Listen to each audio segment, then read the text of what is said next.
আমরা চলে এসেছি লালবাগ কেল্লার সামনে। আপনারা দেখছেন লালবাগ কেল্লার মেন গেটের সামনে আমি দাঁড়িয়ে আছি, টিকিট কাউন্টারের সামনে।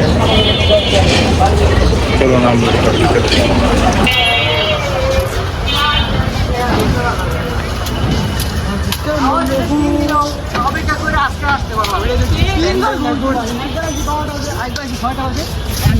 গরম হয়েছে আগে হয়েছে 3টা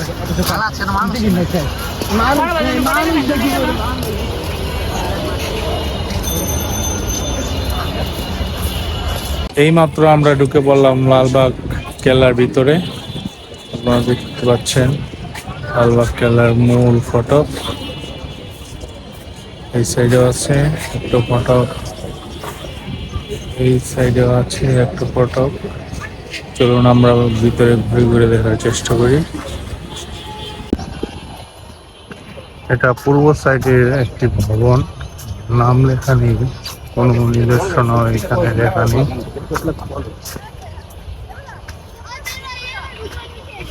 এই মাঝখানের ভবন, ওই পাশে আরেকটা ভবন আছে, সম্পূর্ণটাই ওই সাইডে। আমি যাব আপনাদের নিয়ে। ওয়াল ঘেঁষে এই পোশাকটি নির্মাণ করা হয়েছে, আপনাদের কাছ থেকে দেখাবো, সঙ্গে থাকুন।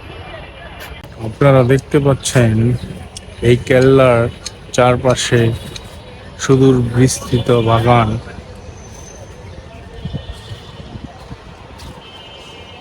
সেই বাগানে পরিচর্যা পরিষ্কার করার জন্য যে পিছনে দেখতে পাচ্ছেন লোক আছে অনেকগুলো, এবং সমস্ত বাগানই পরিষ্কার পরিচ্ছন্ন।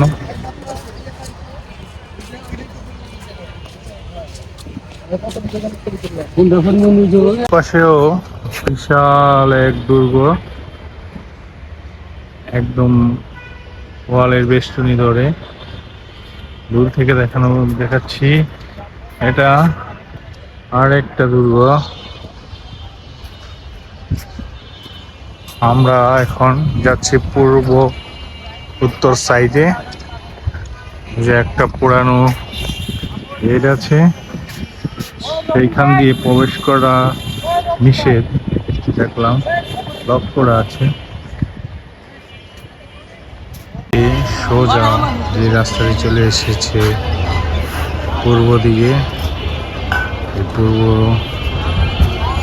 দিকের রাস্তার পূর্ব দক্ষিণ পাশের রাস্তার পাশে একটা বিশাল পুকুরের দেখা যাচ্ছে, যার চার প্রান্তে 4টি সিঁড়ি আছে।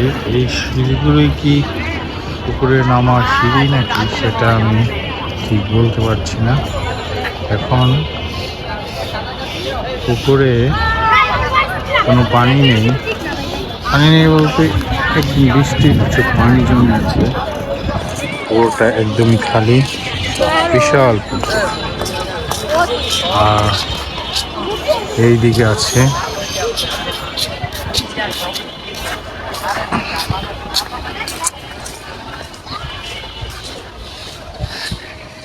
বিশাল এই পুকুর।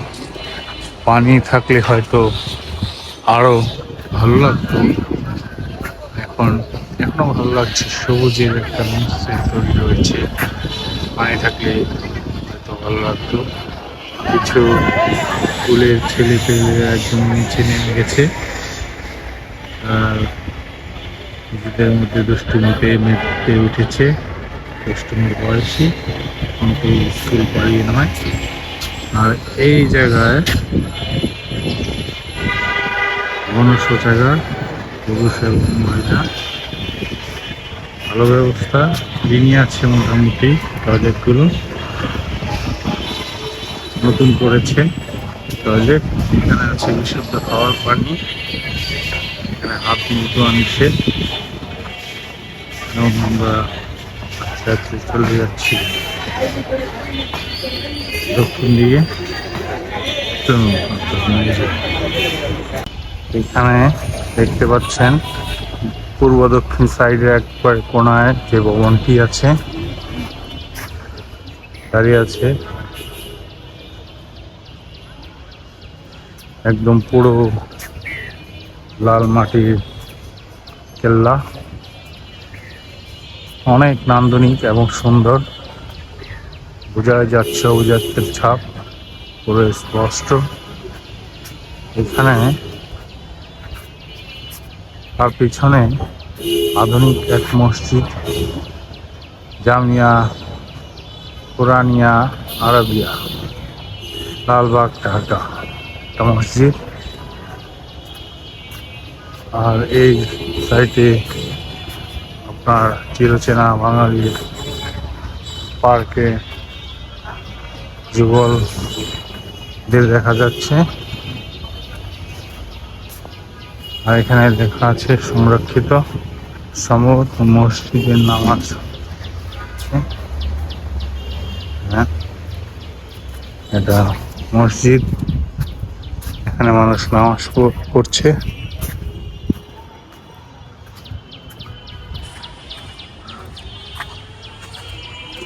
আমি কেল্লার ভিতরে চলে এসেছি, আপনাদের দেখাচ্ছি কি তাদের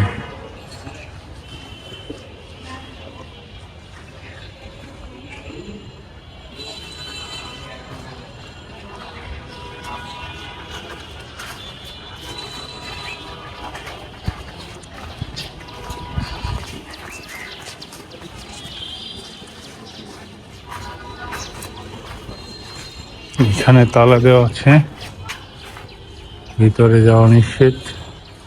বাইরে গিয়ে দেখলাম যে সংস্কারের কাজ চলছে, চলমান। এখানে লেখা আছে যে অনুগ্রহপূর্বক দেওয়ালে কিছু লিখবেন না। মানুষ যেন এই লেখা দেখেই বেশি বেশি করে দেওয়ালে লিখে দিয়েছে বাঙালিয়ানার ছাপ। এটা আসলে একদম কেল্লার বর্ডারের ওয়াল, আপনারা দেখতে পাচ্ছেন।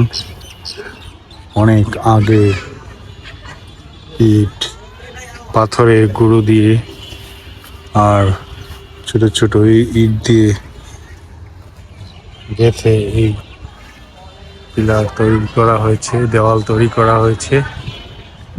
এই জায়গা, এইগুলো সম্ভবত ওয়াচ টাওয়ারের মতো হয়তো কিছু। এখানে সেনারা তাদের কেল্লা পাহারা দেওয়ার জন্য নিয়োজিত থাকতো সম্ভবত, আমার ধারণায়। আমি বললাম, কিছুই লেখা নেই, কিন্তু এত বছর পরেও কেমন ঠাই দাঁড়িয়ে আছে। হয়তো কালের বিবর্তনে ইটগুলোতে শ্যাওলা জমেছে, কালো হয়ে গেছে, ফ্যাকাশে হয়ে গেছে। তাছাড়া এই কেল্লা স্পষ্টই অভিজাত্যের চিহ্ন বহন করে চলছে।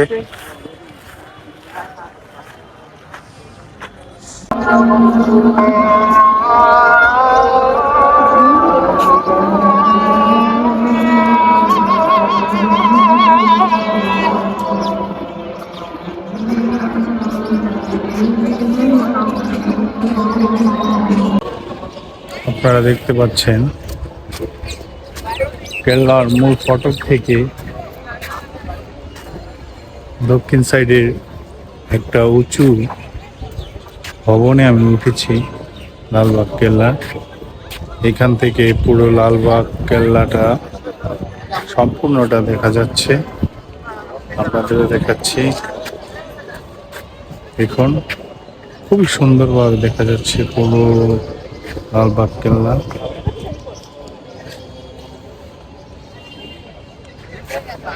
এখানে একটা চৌবাচ্চার মতো আছে, এখানে সম্ভবত পানি রাখা হতো। আর ওইদিকে কিছু ঝর্ণার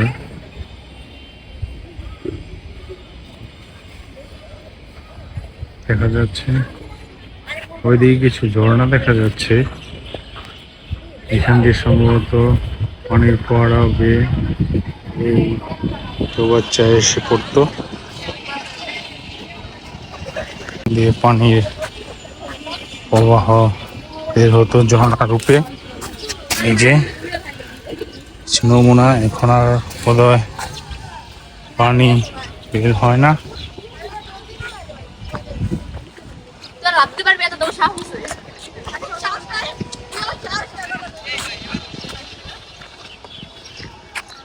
এই যে এটা হচ্ছে মসজিদ।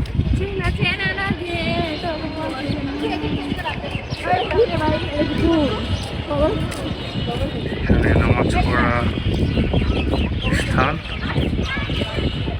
এটাই মানুষ নামাজ পড়ছে।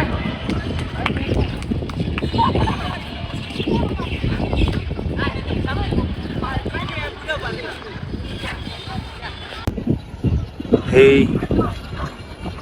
কেল্লাটি পরিত্যক্ত হয়ে গেছে, কিন্তু এই বাগানগুলো এখনো পরিত্যক্ত হয়নি। এখনো এই বাগানে ফুল ফুটে যাচ্ছে,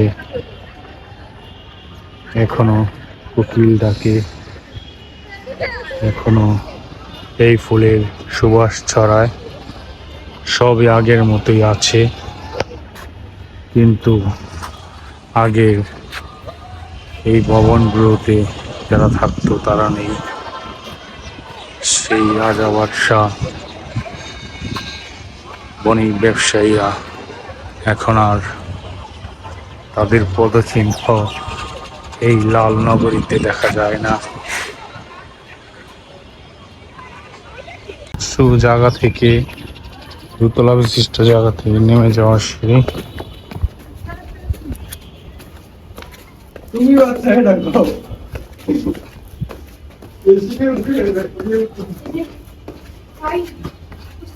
আমরা ধীরে ধীরে নিচতলায় চলে এলাম। এই যে ফুল ফুটেছে, অনেক মানুষের ভিড়, সবাই ছবি তুলছে। আমি ওই জায়গা থেকে পুরো কেল্লাটা আপনাদের দেখাচ্ছিলাম। এখন আমি নিচে নেমে এসেছি।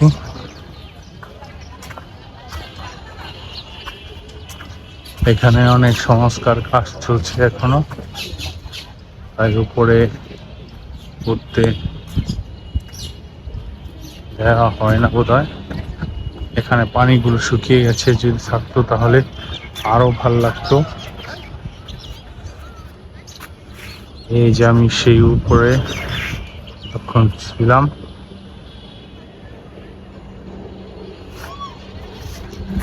চলুন আপনাদের এই ভবনটি দেখাচ্ছি ঘুরে। সেই কৃত্রিম ফোয়ারা একদম মাঝখানে, কিন্তু পানি নেই। ফোয়ারার জল শুকিয়ে গেছে বা শুকিয়ে ফেলানো হয়েছে। চলুন আপনাদের এই বিল্ডিং এর ভিতরটা ঘুরিয়ে দেখিয়ে নিয়ে আসি।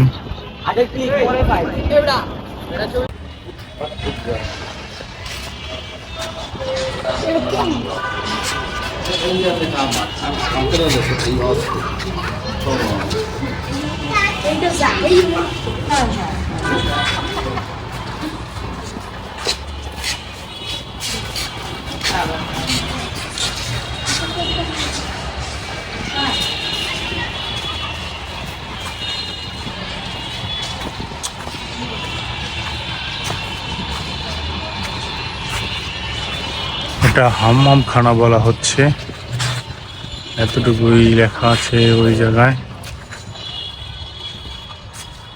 কি দারুণ, এতদিন পরেও কি দারুণ রয়েছে, কি চমৎকার লাল রং, সাদামাটি রং।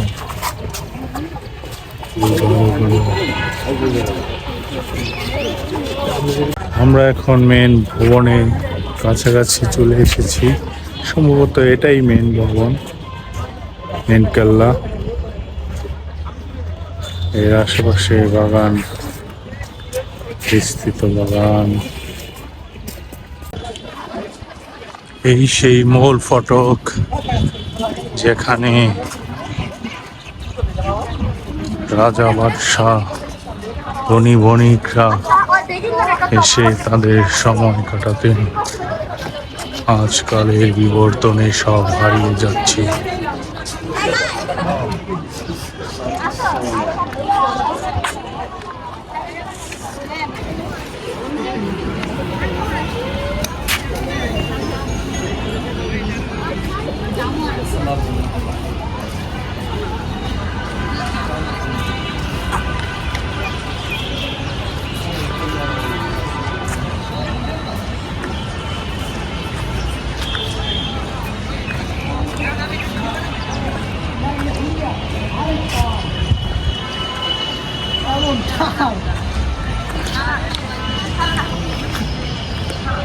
না মানুষের পায়ে ভাবি কমতে গেছে কতটাই ভাবতে তোমার লাভ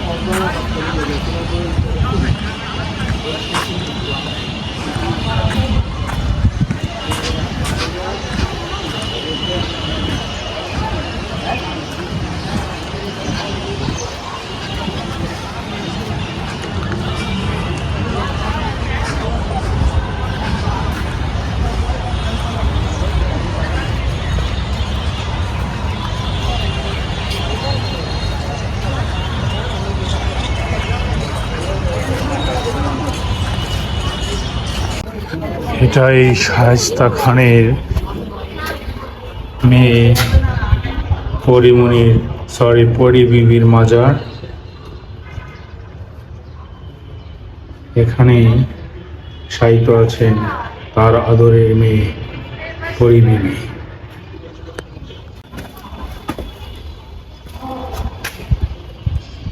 এটা শায়েস্তা খানের ছোট কন্যা শামসাদ বানু এর সমাধি।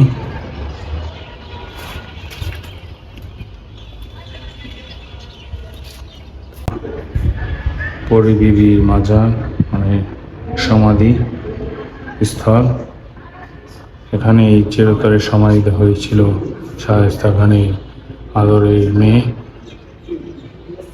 এখানে লক তালা দেওয়া, লক করা আছে, ঢোকা যায় না।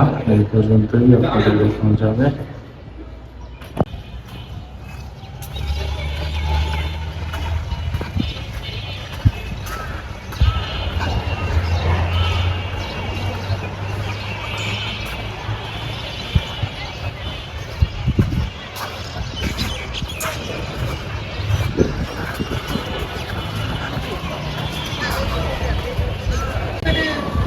এটা হলো প্রবেশদ্বার, আপনাদের আগেই দেখিয়েছি। এখান থেকে আবার এক্সিট নিতে হয়, বের হয়ে যেতে হয় এই গেটেই। এখন আমরা চলে যাব। বন্ধুরা, আজকের মতো এখানেই বিদায় নিচ্ছি। দেখা হবে কোনো এক দর্শনীয় স্থান বা কোনো এক ঐতিহাসিক জায়গায়। খোদা হাফেজ, সবাই ভালো থাকবেন।